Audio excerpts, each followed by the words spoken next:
Alright, shalom and assalam to our family. Your brother, Lidj, Yefdi, Yohannes, Wolde, Immanuel here, RastafariRenaissance.com. And I must send out our apologies, family. Just, so much really has been going on with your brother from just the time of the last postings. So ones and ones who really have been checking out,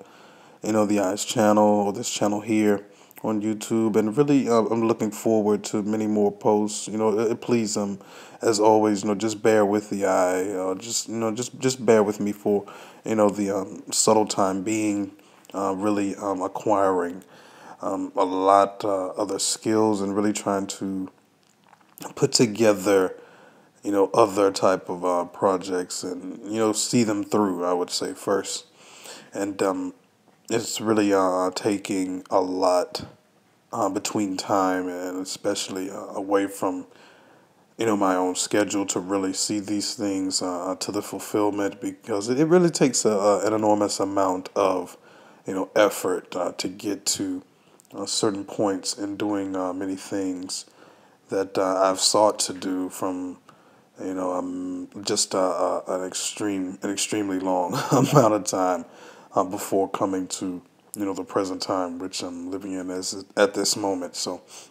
but to the point of this vid and this post here, I really do appreciate all of the support that many ones have come forward, and of course just shown their cooperation, especially with myself, and a lot of things that really have continued to, just come to fruition, either small, and a large scale. It's really been a big help, and, I've really appreciated, everything that, anyone has come to me and really shown that they really support, even the little things that I do. So it's, I'm very appreciative of that, and don't let that go unnoticed, by anyone who's come forward and said anything. Even the negative things I've really, started to appreciate more, especially with this time coming, to its head, and it's really taught me a lot, and I really have learned, quite a great deal of things, from whether you would count them as a loss or a win, if you were to categorize certain things. But anyway, to the main point of this vid post, we do send our great greetings, our good greetings for the fulfillment of this year in entirety. Especially in a civil manner, from the perspective that we have put forward here and on other platforms, especially Discipleship Radio and RastafariGroundation.com. Ones and ones, be sure to check those platforms out, as well as there are still many things to come forward from each platform, as well as others coming forward as well. But I do greet all of you again, Shabbat Shalom, as this Sabbath, of course,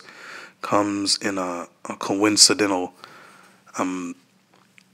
calculation, of course, to the Rosh HaShana, the Hebrew New Year, or the Jewish New Year, for ones who, may not be privy to certain things, especially of the manner in which we speak here. But for this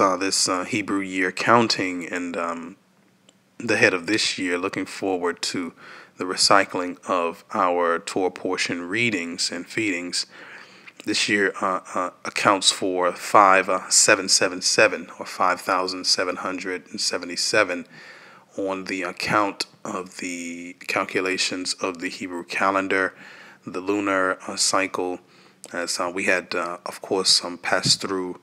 the solar cycle of the Ethiopian New Year, Addis Hamet, or Nkutatash, and that count, of course, came to the year 2009 by short, and by the long count 7509, 7509 EC, or the Ethiopian calculation, Ethiopian calendar, and of course, we send all of our support and really just thanks and to the Nabure Id Armis Kabeda Wolde Jesus of Ethiopia Kingdom of God Services, or Ethiopia Kingdom of God.org, here on the internet, as well as the works coming forward from the keeper of Aksum, appointed by Kadamawa Haile first. So, just putting those out there for ones to, of course, check out, in due time and as they see fit, to really study and, scrutinize from their own perspective, and really, just put to task the things that they may have been learning from a certain time, or just willing to check out, even in just sheer curiosity. But again, coming again to this study that I was coming across and mentioned on Discipleship Radio from such a time, just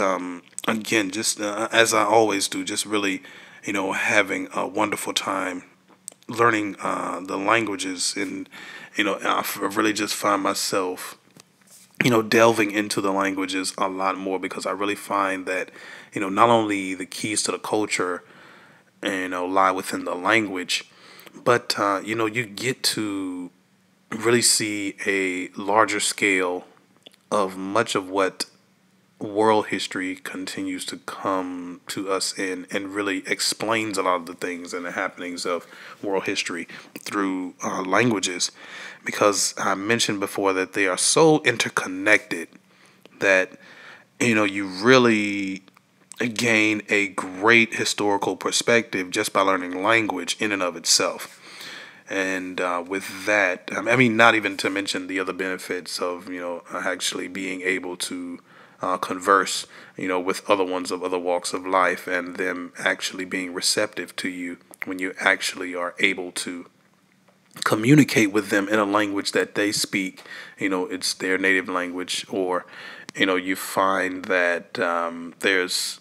just a great receptivity and reciprocation to one that may be of the nationality or the ethnicity of the language in which you're trying to convey your ideas,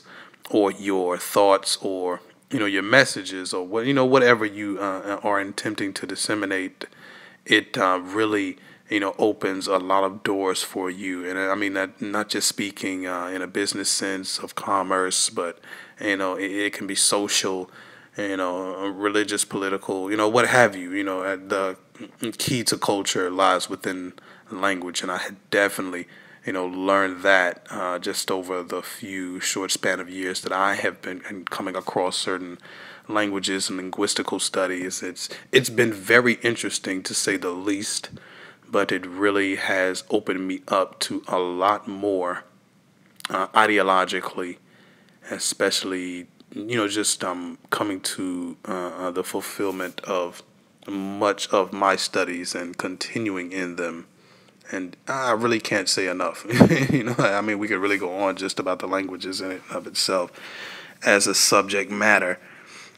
But again, just keeping to the theme here for the Rosh HaShana. As we know, the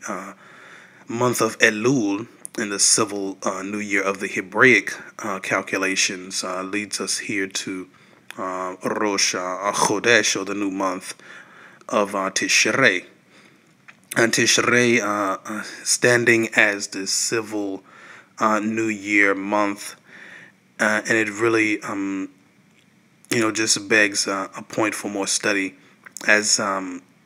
the quote-unquote seventh month from a Julian calendar perspective. And I mean, even in that sense, it begs a huge amount of study for one to really even gain the grasp of why this month would start here in a civil manner for many other calendars, especially of the Orient or the East. Not just the Oriental, as ones would know today, as in the Far East of Asia and certain things, but also the Asia of the Near East, which ones would know as the Fertile Crescent, around the areas of Israel, Syria, Turkey, and of course Saudi Arabia, Yemen, Oman, United Arab Emirates, all of these modern countries that lie within the Levant, what they would call the Levant of today, and the rest of the eastern portions of the world, or the eastern hemisphere. So it really was an interesting study just for myself, just to come across this, and I found it so interesting that so many words really came to a certain level of congruency, and see where we have the word here comes to us from the Gregorian calendar here in the Western Hemisphere, or more so anglicized, so on and so forth. We have September from our 12-month calendar, Gregorian calculations. But what was so interesting to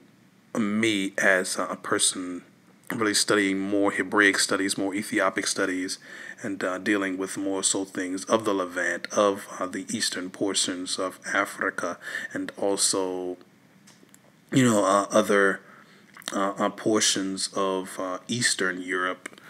It really was an interesting study for me to really get into these things. As we mentioned, September is supposedly the 11th month. The 9th month of the Gregorian or Western calculations, but from a Julian calendar perspective, which is more Eastern Oriental or Near East, as far as the Levant or the Fertile Crescent of the world in which we know today, it comes to be the 7th month of the year. And also found that congruency within the Ethiopic calendar as well as the Hebraic calendar, but that stemming to be more so the head of the year or the first month in a civil manner, so to speak, for these perspective calculations of timekeeping. And what was so interesting was when we actually get into the linguistical studies of September, we find that the root word was septem. And so interesting, it just led us down a path that really, got very interesting, just to say the least, as we have words that were, very congruent to September in and of itself, and making the appearance to have an origin in the number 7, as we know it, as most of ones who may have done, certain linguistical studies like this have found that, of course, the numeral system or the numerical system that we use here in the West is indeed from the Arabic system of education and mathematics, so on and so forth. So that's a matter that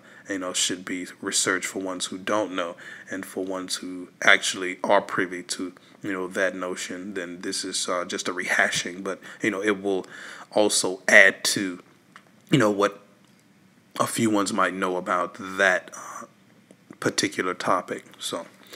and just getting into that again, it's September. Has a root in the word or etymological meaning to septem, leading us to the number 7.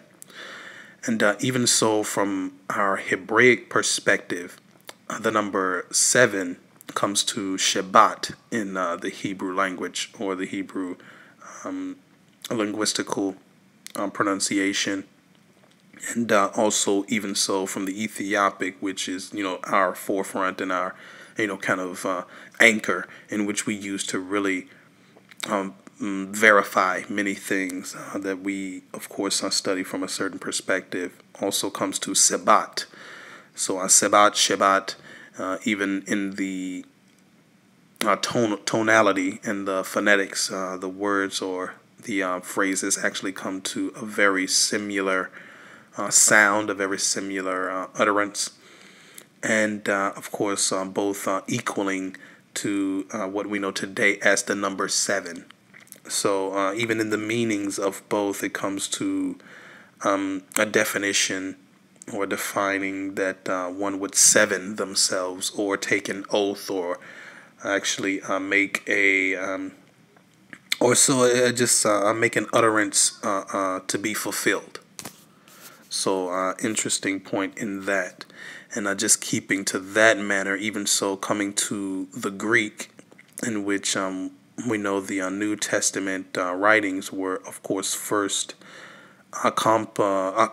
composed together into the Septuagint,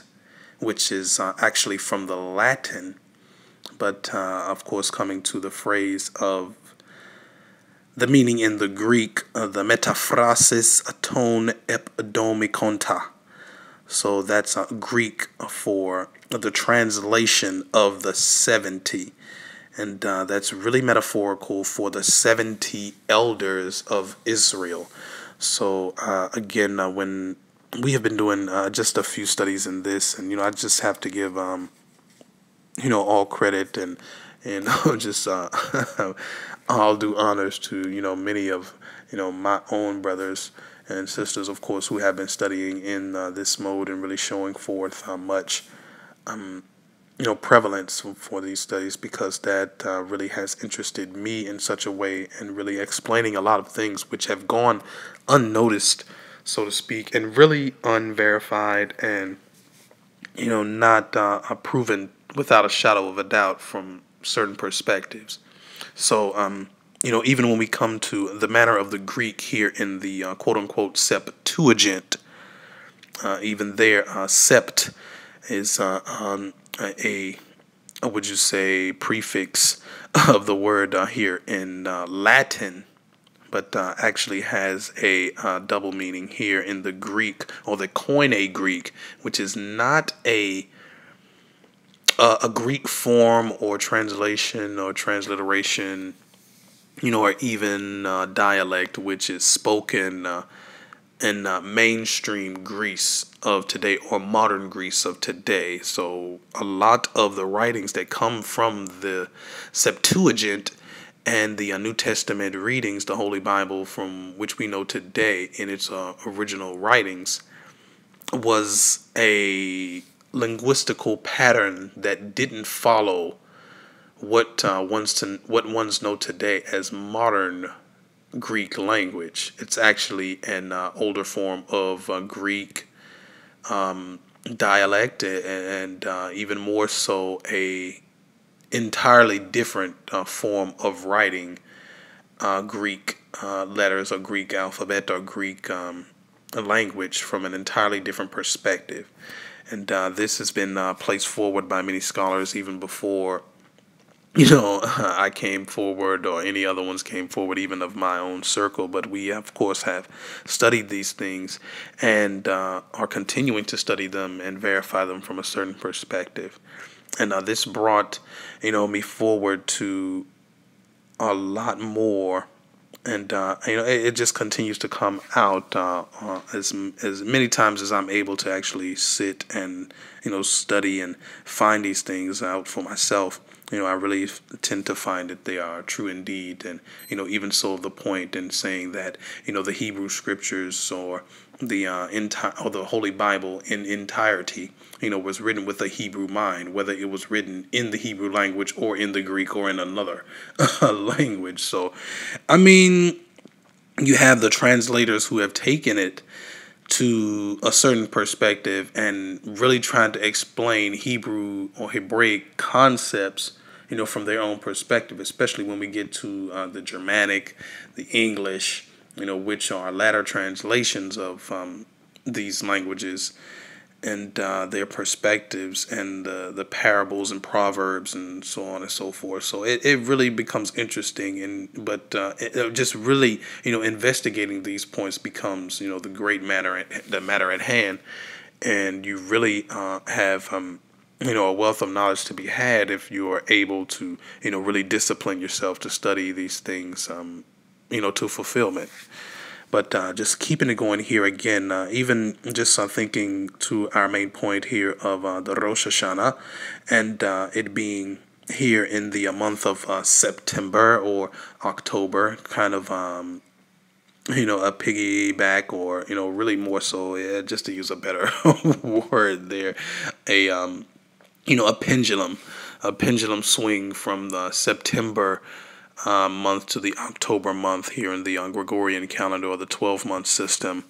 counting of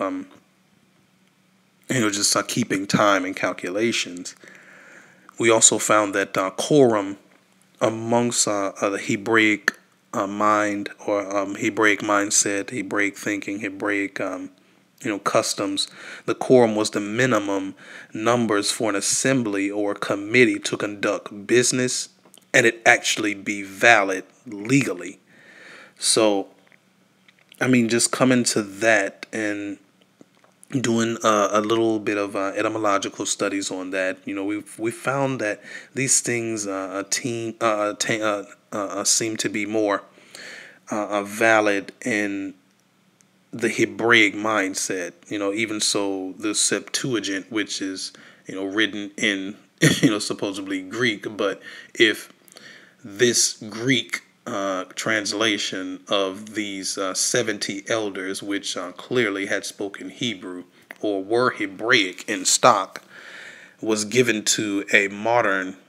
Grecian or a person from Greece to actually read and interpret, they would actually have a struggle within understanding the flow of the language, the linguistical patterns of this form of Greek. Though it's still Greek, a modern person speaking the Greek language would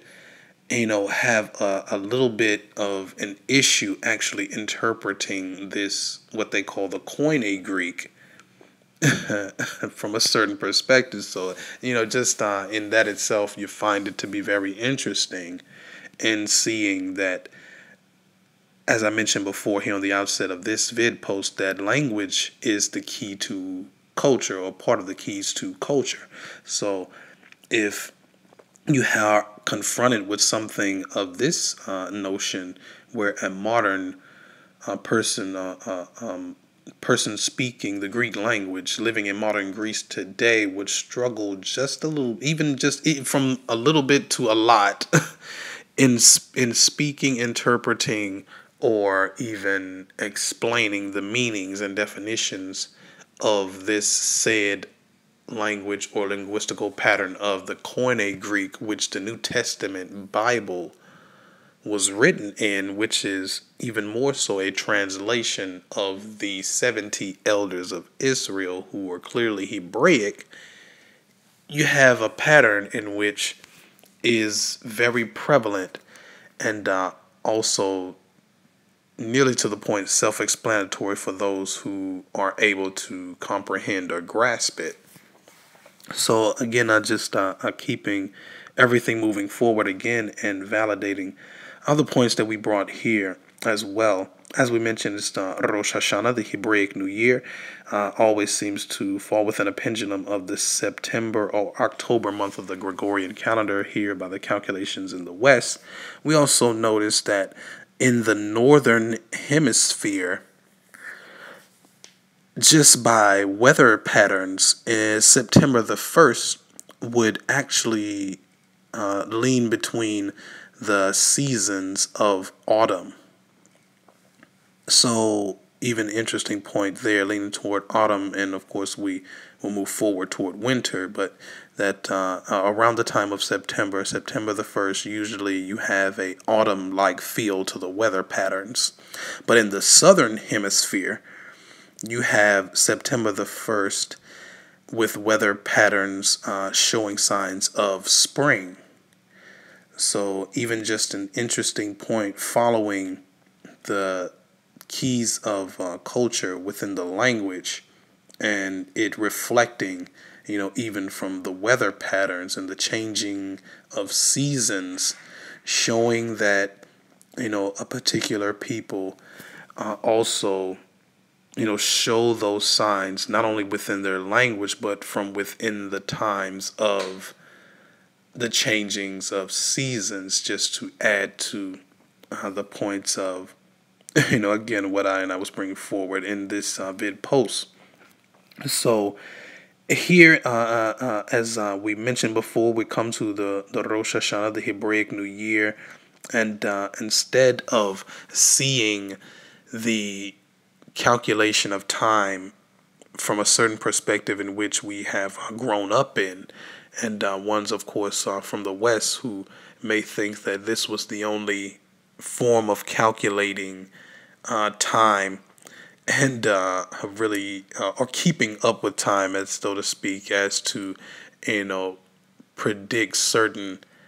matters of the changing of season, or at least to expect them from a certain perspective, subject to human nature, by any matter. We find that much of the teachings, not only of the Bible, but certain levels and certain aspects of the Orient, were indeed correct in much of their assessments, as they had clearly tested, these methods from a certain perspective, and also brought them to a certain amount of calculation of their own, to where they had expected certain things to happen, here on this plane. We know it's the Earth, or this planet as we know it's the Earth. And, really reflecting that not only in their teachings, their parables, their proverbs, their culture, their language, their mannerisms. They've shown it forth, of course, within their language, of course, as well. So, and we have that to trace here today. So, even so, just mentioning that, and just to more so back up the claims that we've been making here, and for ones to, of course, go and study for themselves, we would supplement that study in and of itself of the Septuagint, September, Rosh HaShana being the culmination of the civil year, and looking forward to the culmination of the ecclesiastical year, in which, from a Hebraic and an Ethiopic perspective, would lean more towards the time and season of the manner of the Passover. So in the Passover, we come to an Ethiopic calculation of Megabit and Abib, or Nisan, for certain ones and ones of the Hebraic understanding of certain things in linguistics and languages. Abib or Nisan would be the month leaning toward March and April, or the pendulum that swings between these 2 months from a Gregorian calculation or Gregorian calendar perspective here in the West. And that pendulum between March and April is also found in Megabit of the Ethiopic calculations. So, again, we investigate a little more into this point, and just backing up those findings in which we had from September and the Septuagint, Septem, the 7th month, from a Julian or Eastern calendar perspective. And we find that in a time just within the early AD period and late BC period, around 133 BC to, let's say, 70 AD, so to speak, we find that there was a change, or at least a suggestion to make changes to much of the calculations of the year, the times and seasons, and how people would actually look at them. And the change had sprung, of course, from Rome. It sprung, of course, from Rome, because Rome, of course, was the ruling power in much of the world, in a very vast majority of the world at a certain period of time. And, I referenced this point from a very interesting literary work from the Gracili to Nero, and it has a subscription here of the history of Rome from 133 BC to 68 AD. And in this literary work, we have many instances and where much of the calculating of time, the calculating of the times and seasons or the changes of seasons was put into place, by many scholars, many astute students and teachers, students of the like, and really just putting those forward for the Roman government in a manner in which it could be disseminated, and taught throughout all of the provinces, and stretching, of course, as far as Rome's arm could reach at the time of their height of their empire. So in this literary work From Gracili to Nero, The History of Rome, we find that originally Rome only had 10 months for the calculation of the times and seasons, or the calculating and upkeeping of time. And it actually began at March. So even keeping that to a note and aligning that with the perspective of the Hebraic perspective as well as the Ethiopic perspective, as we know, around that time of season, the pendulum that swings between March and April, we have the Passover or Pesach from a Hebraic perspective, and the Ethiopic perspective would be known as Fasika, the time of Fasika. So leaving that here for our notes and, revisiting it again, we found that extremely interesting, an extremely interesting point which was brought forward. And of course, this literary work From Gracili to Nero, The History of Rome, 133 BC to 68 AD, was of course compiled by Howard Hayes Scullard. Howard Hayes Scullard. Scullard is spelled Scullard. Scullard.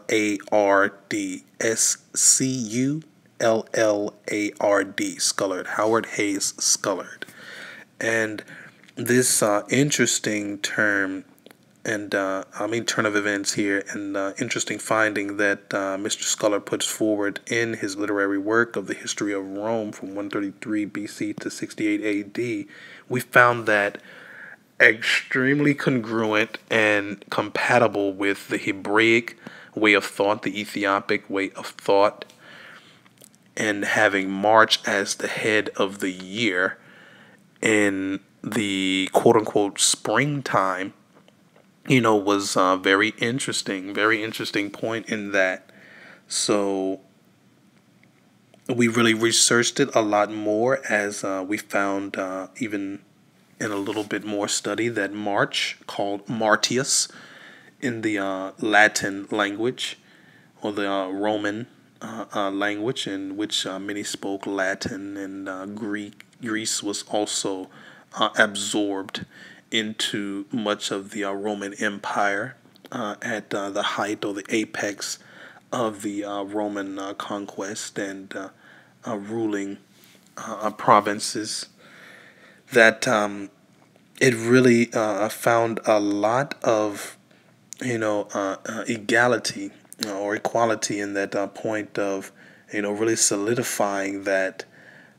much of the times and the seasons have been changed clearly from a historical perspective, and it was shown even so like a clue just like little breadcrumbs left within many of these Eastern or ancient languages. And I just going through this again, brothers and sisters, I really just found myself at a point in which a lot of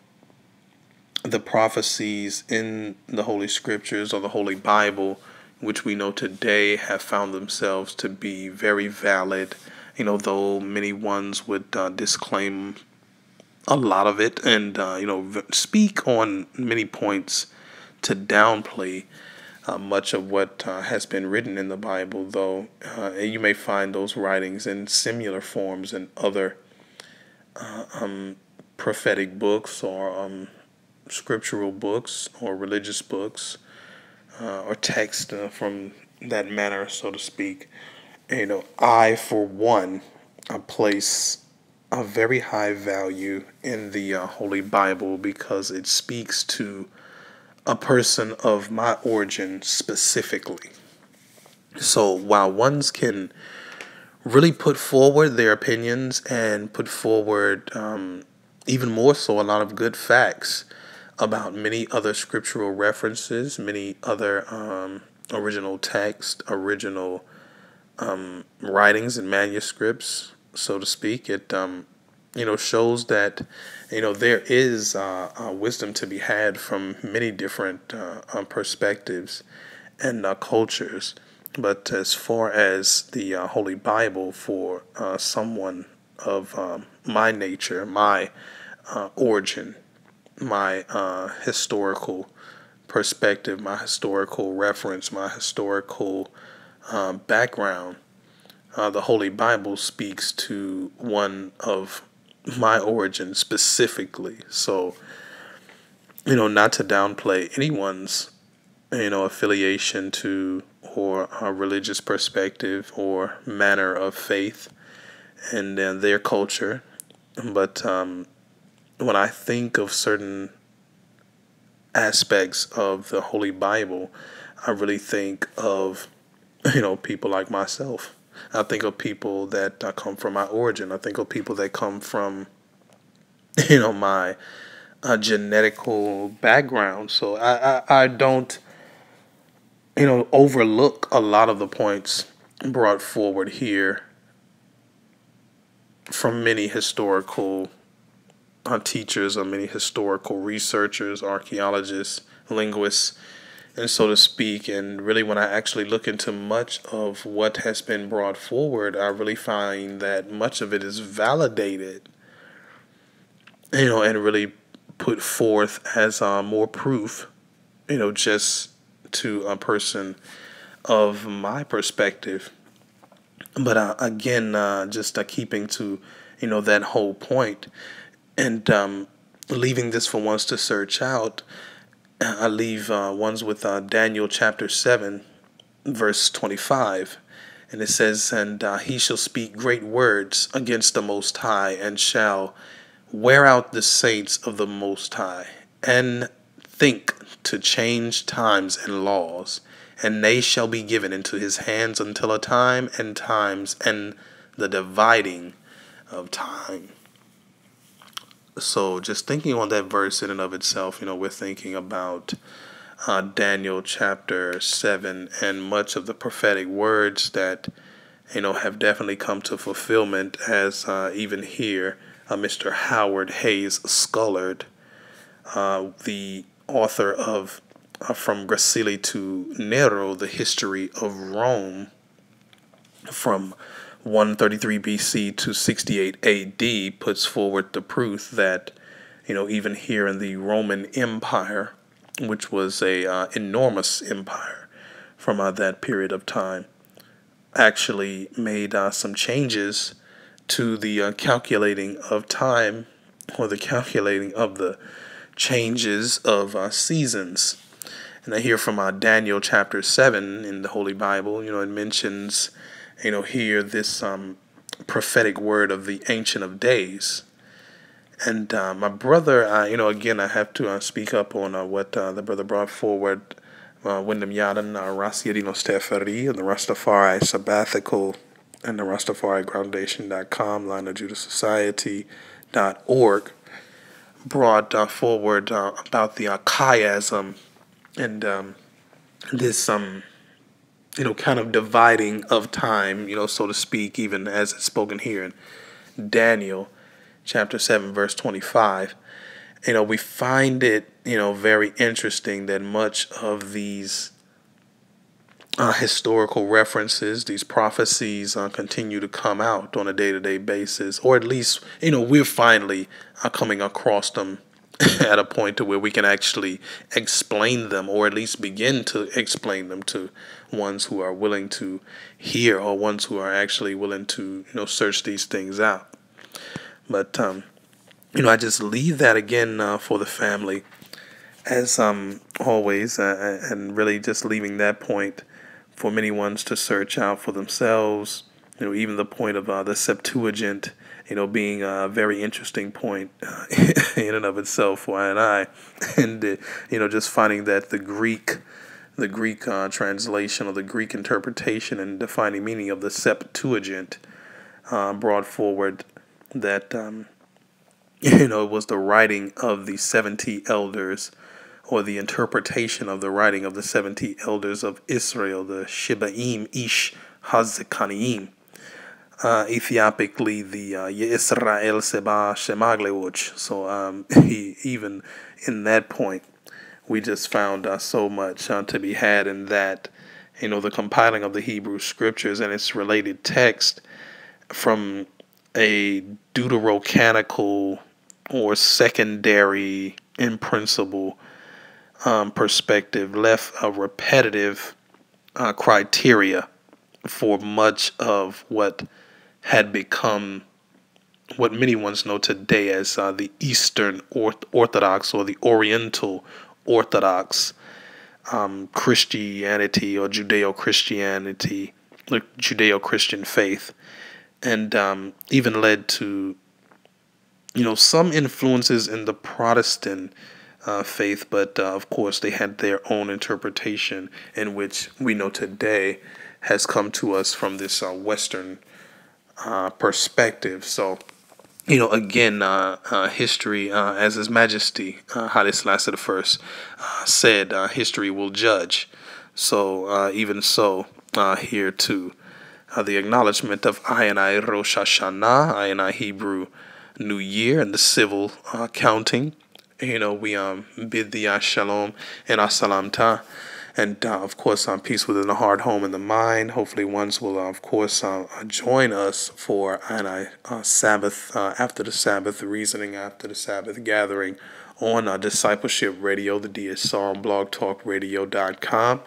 And of course, be sure to check us out on RastafariGroundation.com. And of course, continue to like, subscribe, share here of Lidj Yefdi here on YouTube. And be sure to visit my page or my blog, and much of the dissemination of I studies at RastafariRenaissance.com, with so much more to come. We definitely have been, not withholding, but, just more so harboring a lot of these vid posts and much more documents to come forward. Looking forward to our recycling of the Torah portions. So ones and ones, be sure to, just stick around with I, bear with I in this this trying time. So much continues to go on out here in the world, and I know ones may have been distracted, and even thought that I have been distracted from certain times, even leaving ones, without the channel having any updates for some time, for a few weeks. But, again, as I mentioned, bear with, me, and I, of course, will resume much of the teachings and feedings and findings, and much of my student lectures here, just to keep the eye updated and keep ones, on a path of, just more so progression, and more so a path of education first, and really looking to, act on that education and produce certain aspects of a decent living for ones and ones to come to an understanding to where they are mature. So, as always, I greet the eye. I am definitely thankful for all the support, as always, and we'll definitely catch up, with all of you in the next video. Shalom.